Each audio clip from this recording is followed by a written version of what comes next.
Mama, followed by Sundaram Mama, and now Dr. Anand Ramanan. We welcome him.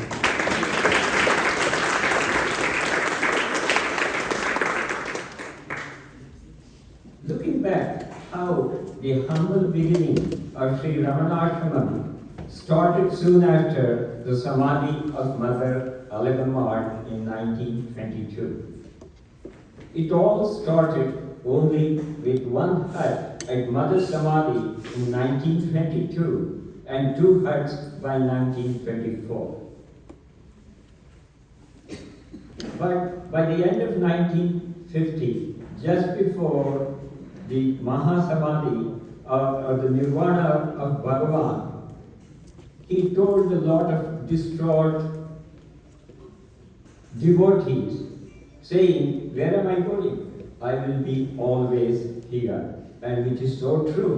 As devotees, like us, we go, we feel always his presence, even today. Although he is not physically there, but as people say, Bhagavan Ramana himself is just a concept, as Swami G said. Today, 4 more people come to visit the ashram as Bhagavan had told the devotees. And Bhagavan knew exactly what the future held. Looking back, for all the last 5 to 6 decades, how much the facilities and the growth of the ashram, and in the last 30 years, it is phenomenal. But the traditions of the ashram have never changed.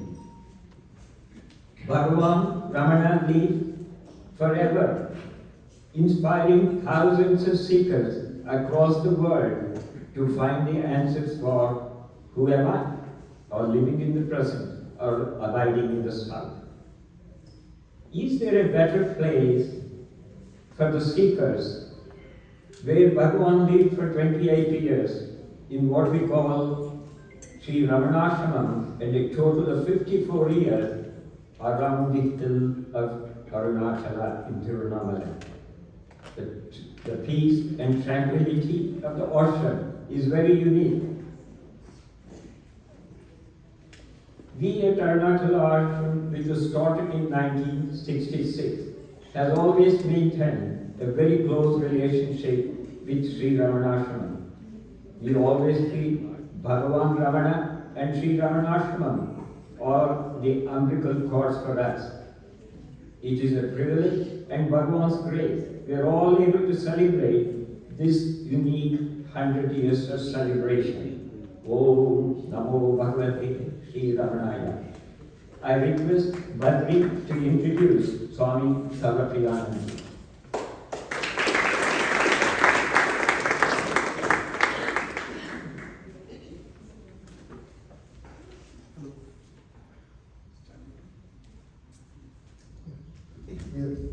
We are delighted to welcome Swami Sarvapriyananda Ji to our 100th anniversary of our ashram event here in New York. Swamiji has graced our ashram events in the past. It's always been a pleasure listening to him. His lectures on Vedanta continue to educate and inspire spiritual seekers all over the world. Swamiji, I'm going to keep the title small because everybody is learning about Swamiji. So, Swamiji needs no formal introduction. I'm welcome the non-prominent teacher for Advaita Vedanta. Swamiji joined Ramana order in 1994, took his monastic vows, and the best teacher was bestowed upon him by Swami Ranganatha in 2004. He served as an acharya at the monastic probationary training center in Belur. He also served the Ramana order as vice principal of the Yoga Vidyapeeth Higher Secondary School and later the principal of Ramana Mission Teacher Training College in Belur. Swami served also as assistant minister of the Vedanta Society of Southern California in 2015. He was later appointed the head of Vedanta Society of New York and has been serving since 2017. He is also the first group of Hindu Swamis to go to Harvard Divinity School in 2019-2020. Swamiji also speaks frequently at symposia focused on Advaita Vedanta, a strong proponent of Upanishads, philosophy particularly of self and consciousness. He has delivered several lectures on the same topic, and Fortune India mentions Swamiji as one of the best known lecturers of Vedanta in the world today. And recently Swami has done Upadesharam lecture in English on YouTube. And it's by God's grace and blessing to have Swamiji here with us today to celebrate the centenary celebrations of Ramanasramam.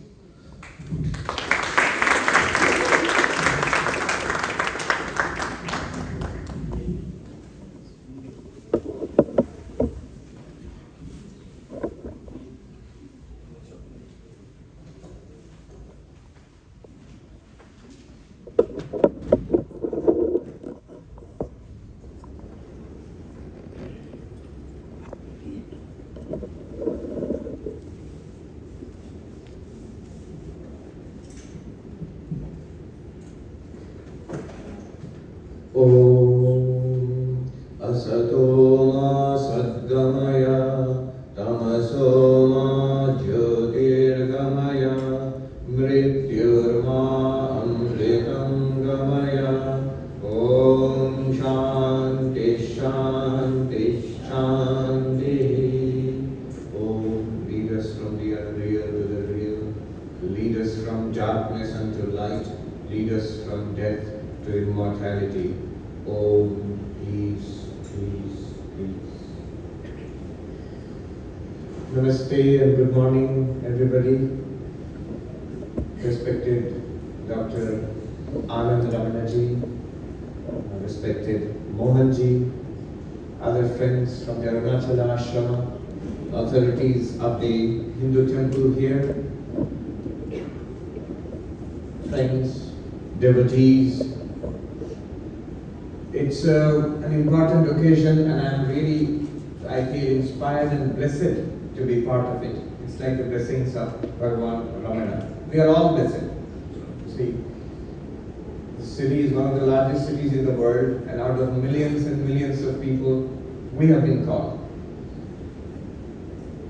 It shows where, there's a saying that the grace of Ishvara, of Bhagavan, the grace of the Guru, and the grace of the scriptures is that when we have interest, when we respond to the spiritual God, this shows that we are really on the path. We are on the path to liberation, to enlightenment.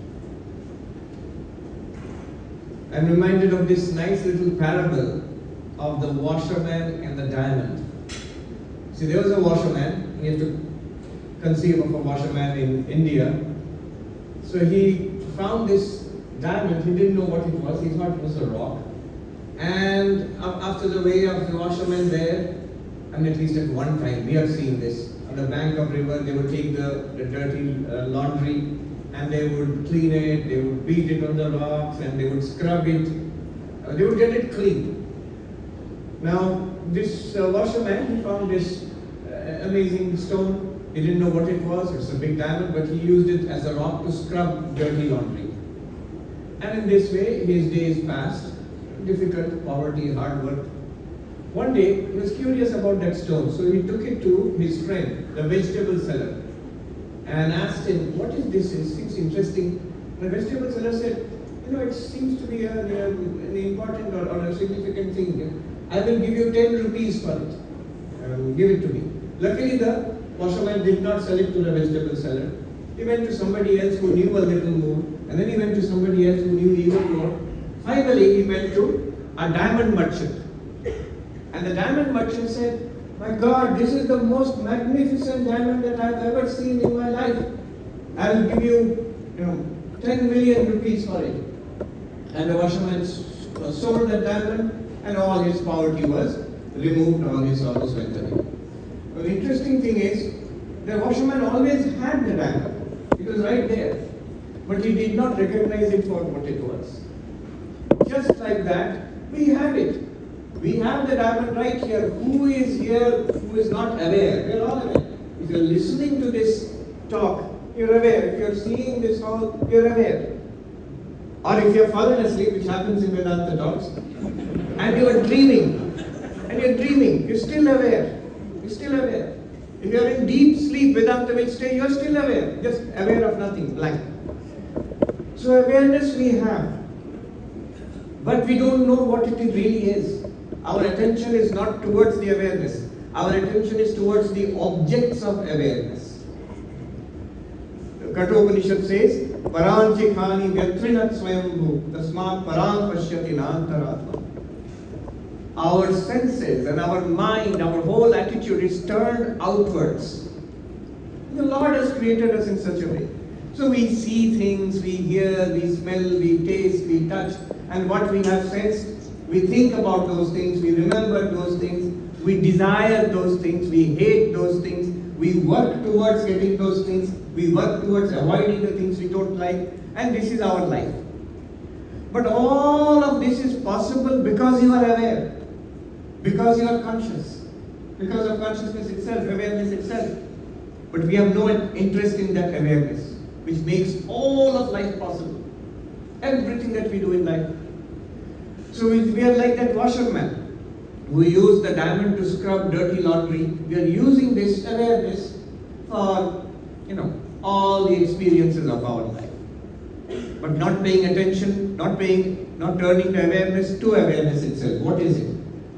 And we require somebody like the diamond merchant to introduce us to what we already have, what we already are. And the diamond merchant par excellence is Bhagavan Ramana, who comes and introduces us to ourselves.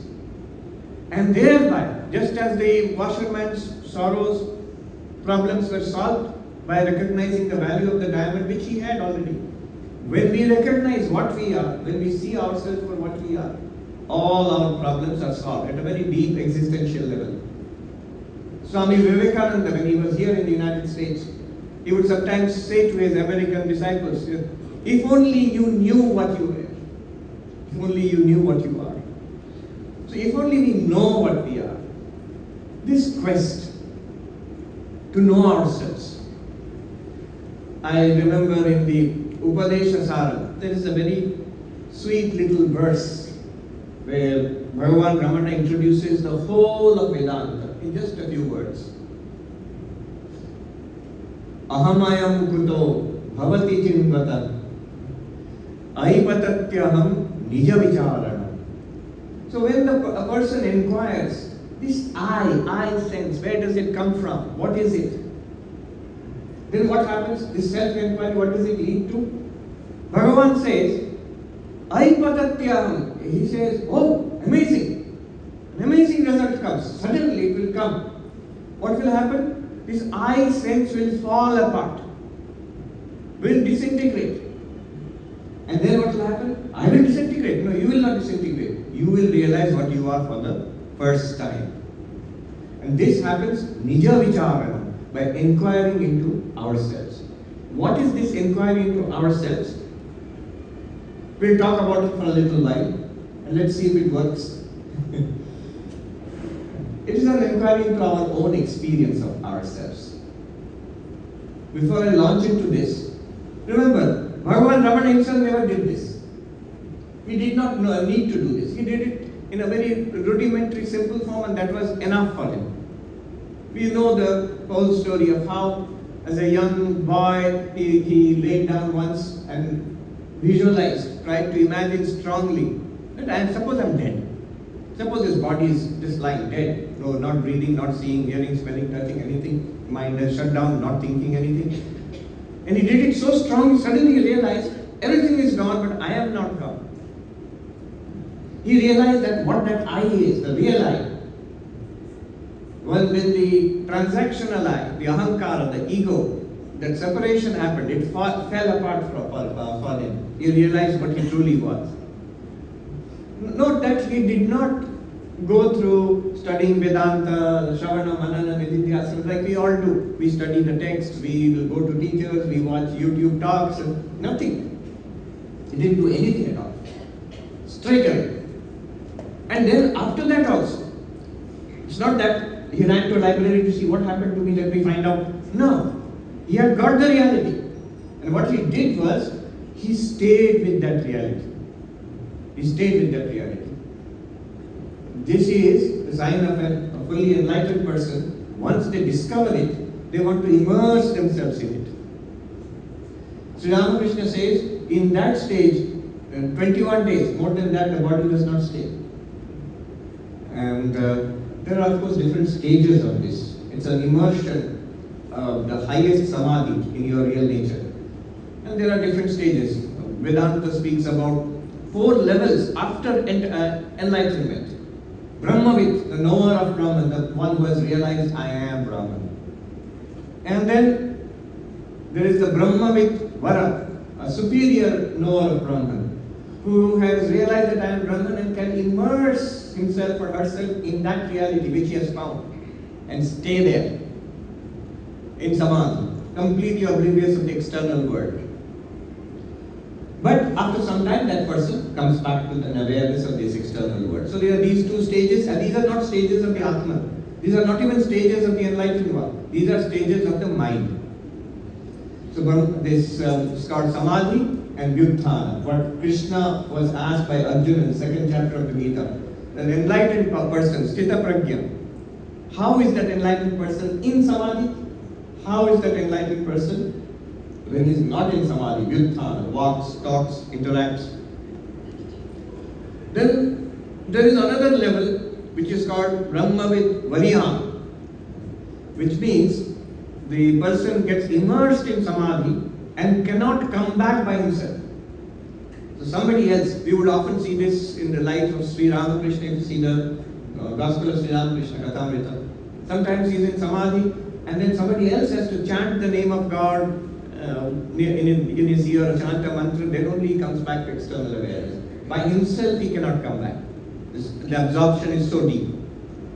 And then there is a final stage, Brahmavid Varishtha, also known as the Turiyaga stage, where the person becomes immersed in that ultimate reality and will not come back, neither by himself nor by anybody else's effort. And in that stage, for 21 days, if the body remains, then the body will go away. And that person, of course, has merged in the infinite, is the infinite, as we realize. And remember, one thing to understand is, these are different stages of absorption of the mind. It's not that they are different levels of enlightenment. Once you are realized, you are Brahmavid, the same realization is there throughout.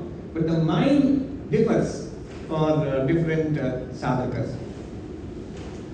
Except, Sri Ramakrishna says, in some cases, the Turiyaga also, instead of the body going away in 21 days, by the wish of Ishwar, by the wish of the Lord, that one can come back again and be a great force for welfare to the world.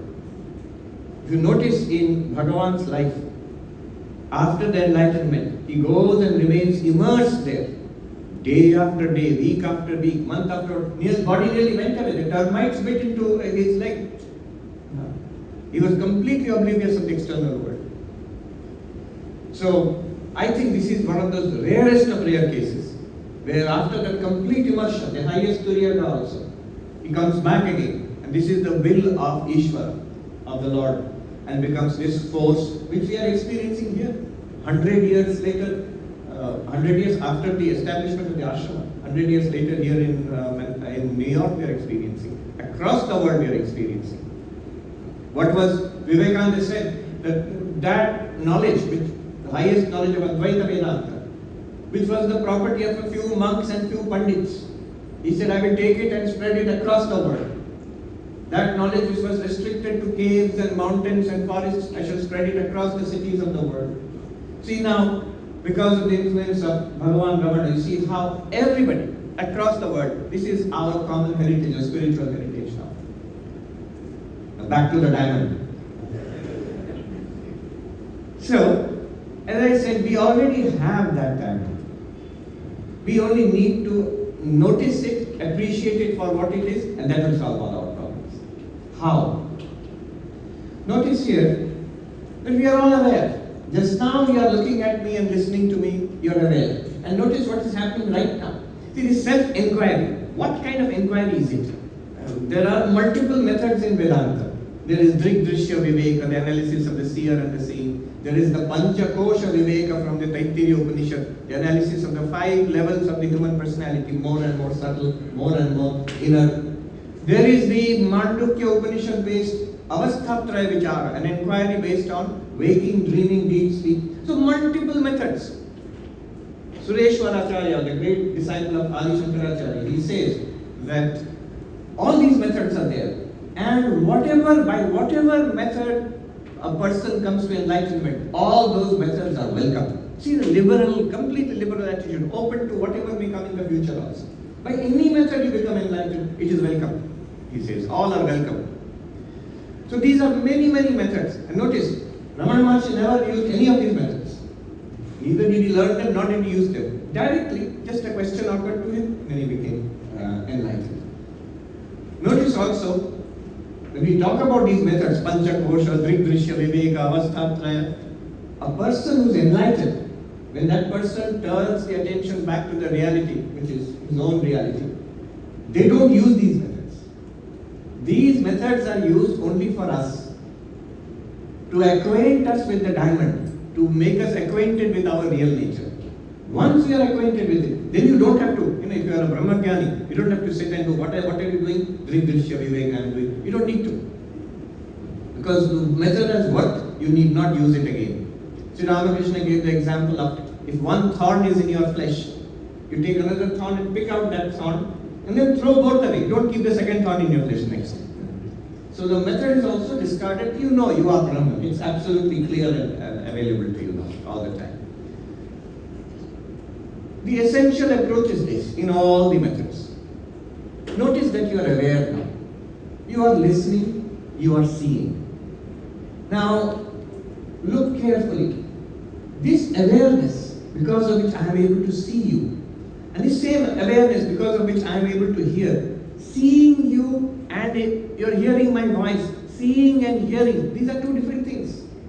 The experience of seeing is different from the experience of hearing. But notice that both are made possible by the same awareness. Did the awareness change? Did the consciousness change? No. The object of experience changed. Object of experience is seeing. I am seeing you now. This is an object of experience. The object of experience is hearing. I am listening now. I am hearing. The two objects are different. The objects of experience are different. Our experiences also are different. The experience of seeing is different, the experience of hearing is different. But both are made possible by the same awareness. It's not enough to just assent to it. It's a very, very simple fact. All of us, we see it. We just have to notice it. Oh, that is true. When we are seeing, hearing, smelling, tasting, touching, these are multiple experiences. We have this throughout the day. And I can see delicious food is being arranged behind you. So soon you will have the experience of smelling and tasting and so on. But it is the same awareness which is now listening to the talk, which is the same awareness which will give you, through the mind and the tongue, the experience of tasting, through the mind and the nose, the experience of smelling. Same awareness. The objects change and therefore the experience changes, but the awareness does not change. The awareness is the same. Not only the senses, our thoughts. We are thinking, same awareness. Thinking holy thoughts, spiritual thoughts, meditating, repeating mantra, same awareness. Going to the market and purchasing things in the middle of like a mall and very busy, same awareness. Whether it is spiritual or secular, same awareness. Whether the thoughts are calm and quiet and centered, same awareness. Whether they are very busy and agitated, same awareness. See, awareness did not become agitated. The thoughts become agitated. But awareness did not become agitated. Awareness is the same. Mind is full of love. Same awareness illumines the mind full of love. Mind is full of dislike. Same awareness illumines the mind full of dislike. It is like the chandelier here. The light spreads around the room. Whatever, so many objects in this room are all illumined by the same light. When the light illumines the stage, light does not become a stage. When the light illumines a human being, light does not become a human being. It illumines all the objects present here. And these objects will also change. People will come and go. Chairs will be taken and chairs will be put in. Just before this, we have the magnificent musical performance. And now we have a speech. Same light is illumining all of it.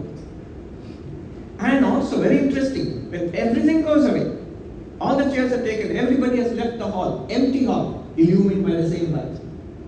Similarly, the awareness illumines whatever object is presented to it. And there's an object being presented.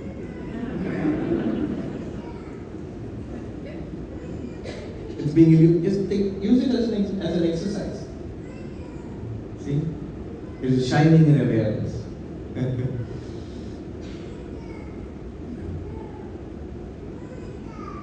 We will wait until the baby is gone.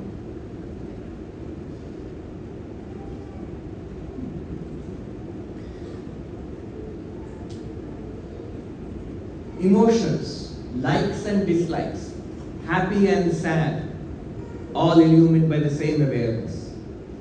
And very interesting, when you fall asleep, this entire world disappears. All the senses shut down. This body you are not aware of. Then a entirely new world of dreams arises.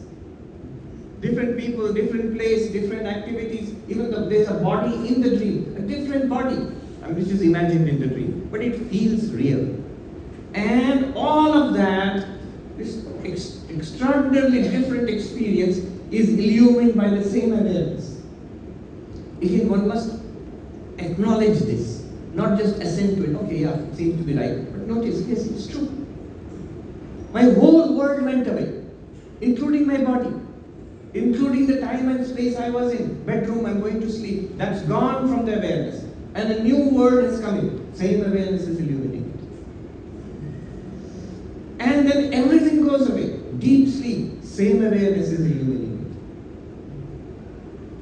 So this awareness, which continues constantly through all our experiences, there is a name for this. This is called the witness consciousness, Sakshi. At this point, some may say, the common mistake to make is, oh, so it's a very nice exercise that you have to witness everything, calmly watch everything. No. That is not what is meant here. The calmly watching everything, that's a meditative exercise. Now it is very popular, mindfulness meditation, which is good, which is a very good exercise, but it's an exercise. If you stop doing that exercise, it will go away. The mind, if you make it calm and observant, it's like a spring. You sit on it, it will come, be pushed down. The moment you let it go, it will spring up again. And that's why people who do those meditation exercises, and especially if you do it seriously over a long period of time, you will get a very calm and quiet mind, generally. But you will also be surprised and annoyed and disappointed why after so many years of meditation my mind is also restless. The very nature of the mind. But this is not what we are talking about. The awareness we are talking about, the diamond we are talking about, it's not the mind. It cannot be disturbed. Even when the mind is disturbed, that awareness which you are is not disturbed. So here is where I tell the story, one of the stories which I have repeated so many times, but it's worth repeating it again. So there was this man who went to a Swami in the Himalayas in India and said, and translate, he said in Hindi, "मैं बहुत दुखी हूँ, I am very sad." And the Swami said to him, "Are you aware of your sadness? अपने दुख को जानते हो? Are you aware of it? Do you experience sadness?" "Of course I experience sadness. That's why I've come to you. I experience my misery. That's why I've come to you. I'm miserable. I'm experiencing misery." Then the Swami said to him, "दुख को जानते हो तो तुम दुख के दृष्टा हो. तुम दुखी नहीं हो.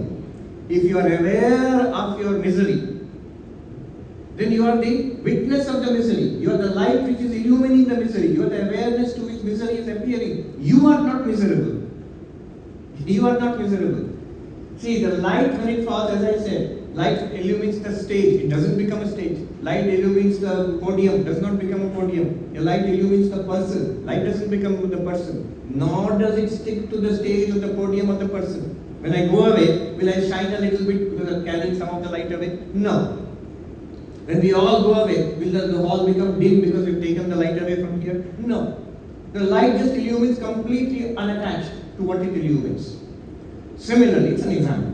Similarly, consciousness illumines all of it and it's not tainted by what it illumines. So if it's a lot of misery in the mind, consciousness does not become miserable. It reveals the experience of misery. It makes possible the experience of misery. It is true. We are miserable, we have that experience only because we are aware. We are happy only because we are aware. We are peaceful, disturbed only because we are aware. But the awareness is not miserable or happy or peaceful or disturbed. तुम दुखी नहीं हो, तुम दुख के दृष्टा हो. You are not miserable, you are the witness of the misery. Now this person went and thought for a while. If you think like this, you will immediately see the effect will be the mind will become calm, a little relaxed, a little detached. So he came back and he said, आप सच कहते हैं, मैं बहुत शांत हूँ, मैं दुखी नहीं हूँ, मैं बहुत शांत हूँ. You are telling the truth. I am not miserable. I am very peaceful now. Immediately the Swami scolded him again. तुम शांत नहीं हो, तुम अपने मन की शांति की दृष्टा हो. You are not peaceful. You are the witness of the peace in your mind. Which is true. See, what happens is it's a trap. Moment the mind becomes peaceful, the spiritual advice worked. Now I am very peaceful. But it won't last. It's the peace of the mind. The moment you go out from that man goes back from the Himalayas, back to Delhi traffic jam or whatever it is, the peace in the mind will go to pieces. He will think, oh, in the ashram I was very happy, in the mountains, but here. No. That awareness which illumined the misery in the mind, that awareness which illumined the peace in the mind, that awareness which illumining the pieces of the peace later on when the mind becomes disturbed again, that awareness is not disturbed. That awareness has peace, is the nature of, very nature is peace itself, which cannot become restless, which cannot become disturbed. The Mandukya Upanishad calls that awareness Shantam. Not Shanta, not Shanti Maya or Shanti Purna, not full of peace or not pervaded by peace. It is peace itself. Choicelessly, you cannot disturb that awareness. Every disturbance is an object to you, the awareness. So this awareness which pervades all our experiences, which makes possible all our experiences, which pervades our waking, dreaming, deep sleep, this is what you are. According to Vedanta, we may say that, yeah, I understand that, but I am awareness, also mind, also body, not also mind, also body. You are just awareness. Mind and body and the world are just incidental to you. They come like pictures in front of you. Like the screen showing various kinds of pictures. Like that it comes before you, the awareness. And what is part of that picture? This world, this body, this mind, this personality. All of those are pictures. They come before you. You are unaffected by it. You make this entire movie show possible. This is your nature, this is our nature as awareness. This is the diamond. Notice already the benefit of that. See, the real value of the diamond is in knowing that it is worth 10 million rupees. That's what the diamond merchant showed. The real value of this awareness, we know we are aware. It's not helping us. We have to be introduced to the value of this awareness. Look at the value of this awareness now. If I am just this awareness, not the body, then the characteristics of the body are not my characteristics. Old, young, body, not awareness. Birth and death, body, not awareness. Old age, disease, death, these are characteristics of the body or the pranamaya, but not of awareness. Awareness does not become, say, I am overweight, I need to lose weight, a big problem in New York. But I am overweight, who is that I? Is it awareness which is overweight? Can awareness be 80 kilos or 150 pounds, 200 pounds? No, impossible, that's ridiculous, you will laugh. So this shift in our identity, not this body, but I am this awareness. It's the body. I'm not denying that the body is overweight. I'm not denying that the body is sick. I'm not even denying that one day the body will die. These are characteristics and properties of the body. Keep them in the body. Don't take them upon yourself. One sadhu said, the trick to drawing benefit from Vedanta is this. Very simple advice. जो जहाँ का चीज है महात्मा जी उसको वहीं रहने दो. Whatever belongs there, things which belong, keep them in their place where they belong. Where does old age belong? In the body, not in you. Where does pain belong? In the body, not in you. Try it. If you pinch yourself, you will feel this pain, peculiar sensation here. That's there. You are the awareness experiencing it. You are making it possible. The experience of pain is also possible because of awareness. But awareness is not in pain.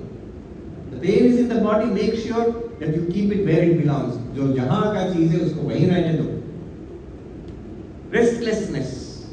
I'm meditating so much, mind is not calming down. Good. One must meditate and try to calm the mind down. But Vedanta is pointing out restlessness and calmness are properties of the mind. Keep them in the mind. It's good that you're changing the restlessness of the mind to calmness of the mind. But in either case, you are calm.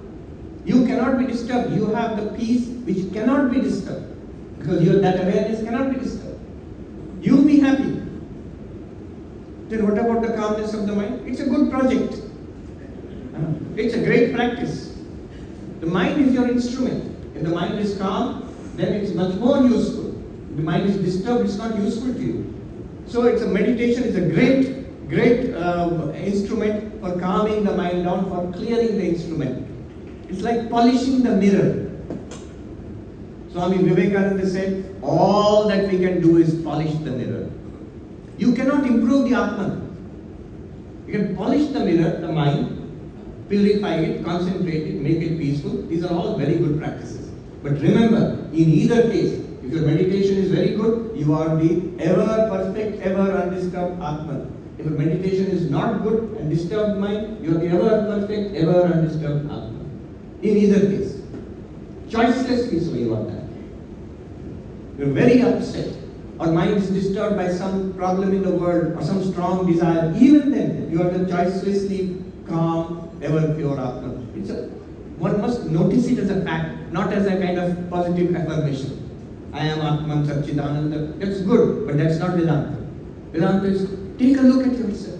Is this not true? So you see the benefit of it. Fear of death. That's the biggie. People are the fear of death. It will not go away so easily by saying that I am the ever present. The body will die, but I am all right. But still, it's a beginning. It's a beginning. It creates a little psychological gap between us and the body, between us and the death, birth and death of the body. I am fine.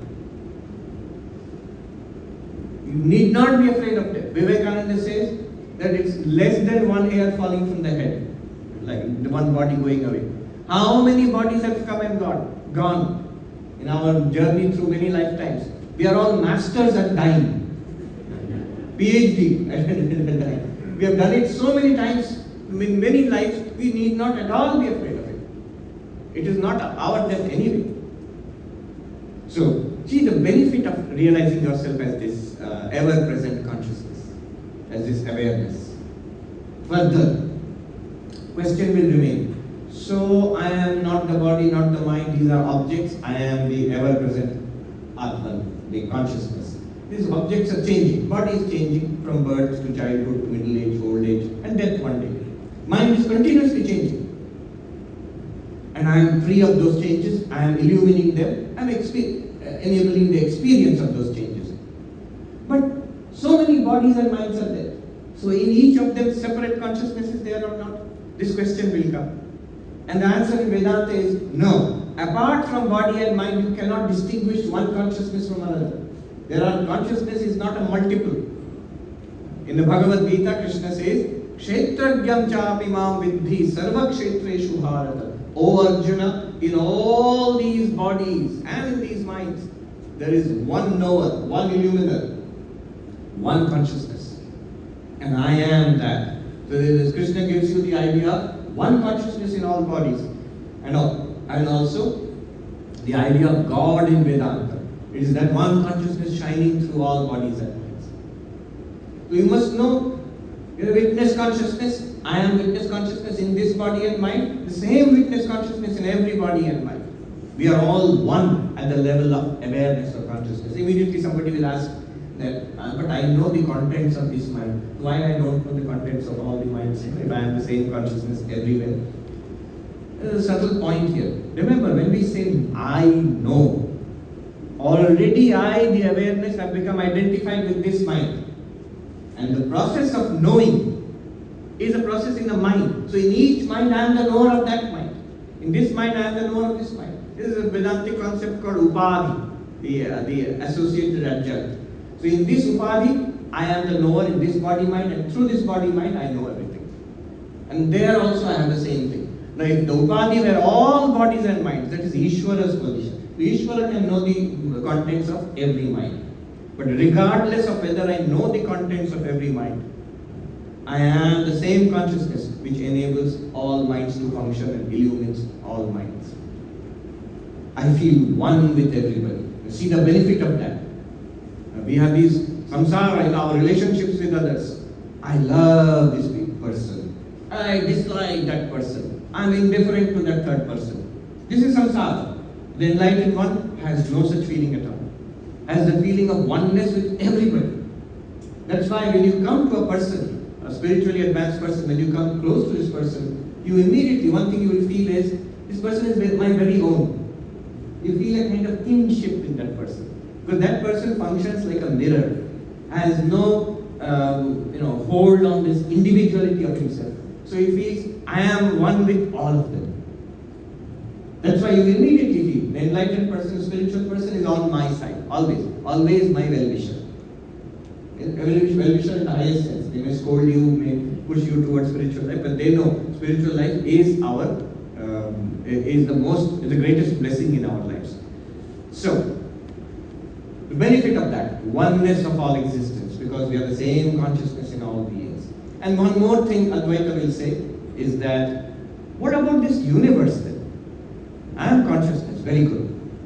I am not born with the body, I don't get old with the aging of the body, I don't die with the death of the body. I am one consciousness. I am not disturbed with the disturbance of the mind. I am one consciousness.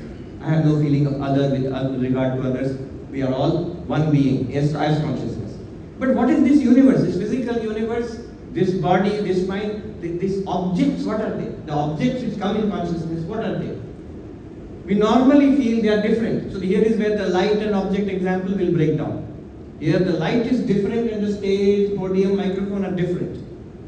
But Vedanta says, as far as consciousness and its objects are concerned, notice, all the objects arise in consciousness. They are experienced in consciousness. And they disappear also. That also is experienced in consciousness.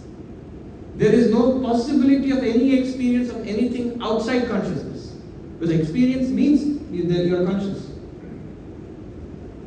Objects cannot be experienced without reference to consciousness at all.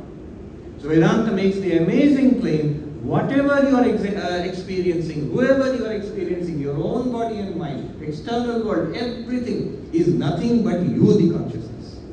You are appearing as your own objects. Whatever we are seeing are like pictures on a screen. You are the screen on which the universe is appearing like a movie. Not one person here, not one being here, not one happening here is different from you, the consciousness, the awareness. Who are they? You. What is all this? You. This is the amazing movie of our lives. Then what? Enjoy. You have now got the 10 million rupees by selling, much more than that, by selling the diamond, and you now see the benefit of this. Your life will become a blessing to yourself and to everybody else around you. When you feel like this, when you realize this, and stay with it. The whole thing is to reflect upon it, to hear these truths again and again, to reflect upon it, and stay with it. Staying with it means also to try to act as if this is true, what we just discussed right now. More we act, more natural it becomes. This becoming natural, becoming acquainted with your nature as consciousness, as awareness. This is called Jivan Mukti. Staying with this nature as consciousness and manifesting it in our day-to-day activities, in our thought patterns, in our speech, and in our activities, a reaction to the world. That is called Jivan Mukti. The enlightened while living. In Gita it is called Sthita Prajna, the established wisdom. What is Prajna? I am consciousness, I am awareness. What is ignorance? I am body mind, I am Sarvapriyananda, ignorance. What is knowledge? I am awareness. And the thing is, it's constantly present before us. It's not a new thing at all. This is the culmination of all religion and spirituality according to Vedanta. The highest truth. This instantly transforms our life. At least it instantly transforms our understanding of what's going on here. And then it transforms our life. I pray to Bhagavan Ramana, to the Lord, to bless all of us, that we may have this realization in our lives and manifest it in our day-to-day life. Make our lives blessed and become a blessing to society, to the community all around us. Om Shanti Shanti Shanti Hari Om Tat Sat Shri Ram Krishna Arpanamastu.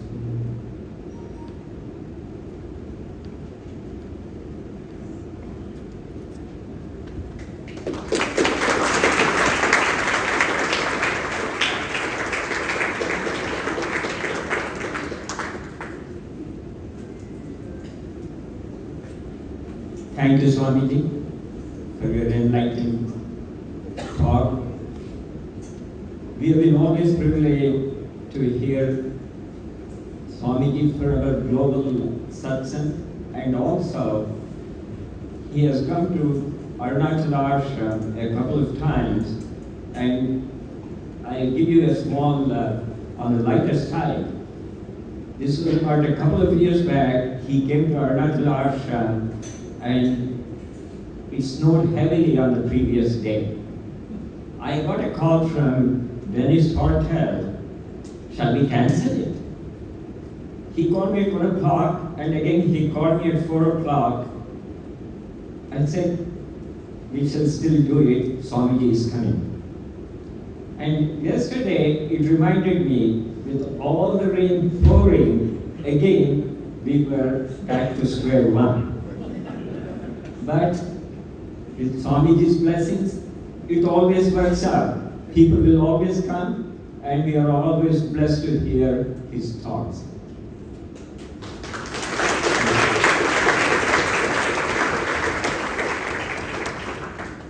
Now I request Dr. Ramanan, President of Sri Ramanasramam, to give a few thoughts.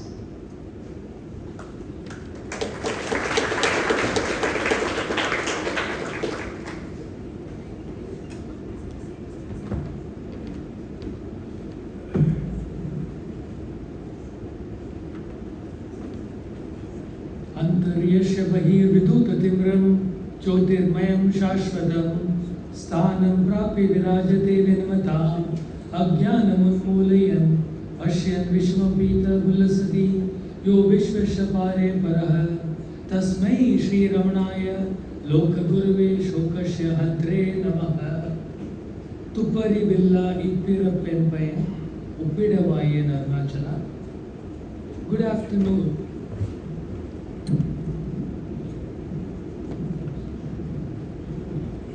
Good afternoon to all the mumukshus and to the blessed Atmas gathered here. I'm so happy and privileged to be invited by Mohan G of Arunachala Ashrama and the other executive members of Arunachala Ashrama. And thank you for celebrating the centenary event of Ramanasramam in such a grand manner amongst all our devotees. For an organization is only as strong as the sum of its parts. I'm always proud to say we have some of the ripest spiritual minds that can ever exist anywhere. And thank you for carrying on the legacy of our Arunachala Bhakta Bhagavata and Dennis Hotel with such dedication and devotion. Swami G, it's a privilege to have you amidst us today. Your deep knowledge, unflappable calmness, intense bhakti, and rare humility have made you the perfect messenger for the lofty teachings of Sanatana Dharma to prevail everywhere. I've had the privilege of listening in silence, in late night, your discourses online. And probably I've interacted once with you over this Zoom, but this is the first time, and it's a great privilege to meet you in person as all of us. And as he said in his talk, when you see such a bright person, it just brings a fragrance to the whole gathering, and your presence today is the highlight of this event. And I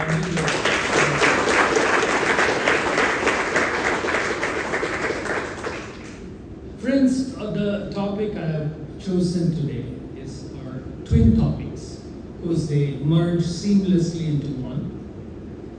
The purpose of Bhagavan Ramana's incarnation and why he is the greatest spiritual teacher. And I will refer to Sri Ramana Maharshi as Bhagavan, as you all know him that way.